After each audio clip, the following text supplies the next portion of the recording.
ഫോണെ അങ്ങോട്ട് ശരിക്കും ചളിവാക്കിട്ട് ഇങ്ങോട്ട് വന്നിട്ട് ഇയാൾ ചവിട്ടുന്നു. ഒരു വർഷം കൊണ്ട് ഇതേ പണിയില്ല. മഴ കളയെങ്കിലും തുറക്കരുത്. കളിയും ചവിട്ടിട്ട് വന്നോളാം. ഇന്നലെ ഒരു കഷ്ണം ചക്ക ഇന്നലെ കൊച്ചതാണ്. നല്ല പരിക്ക ചക്കയാണ്. പിള്ളേർക്ക് പഠിപ്പിച്ചു കൊടുത്തേ.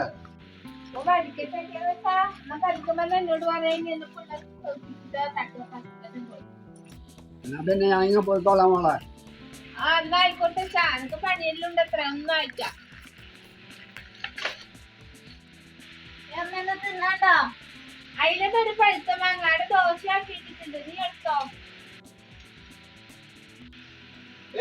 ചിക്കൻ വാങ്ങിനെ ചക്ക ഓ ചക്കി പച്ചന അരമുറി കൊണ്ടു തന്നു. അതെയാ? എന്നാ പിന്നെ ചക്കയും ചിക്കൻ കറി അടിപൊളി. വേഗം നോക്കിക്കോ പരിപാടി. അയ്യടാ അച്ഛൻ ചക്ക പിള്ളേർക്ക് പേപ്പിച്ചു കൊടുക്കാൻ അറിഞ്ഞില്ല. ഓ അച്ഛൻ അങ്ങനെയാ പറഞ്ഞു. എന്നാ പിന്നെ ചിക്കൻ കറി മാത്രം ആക്കിക്കോ. ചക്ക പേപ്പിച്ചു. ഇന്നുകൊണ്ട് അച്ഛൻ പറഞ്ഞാ പിന്നെ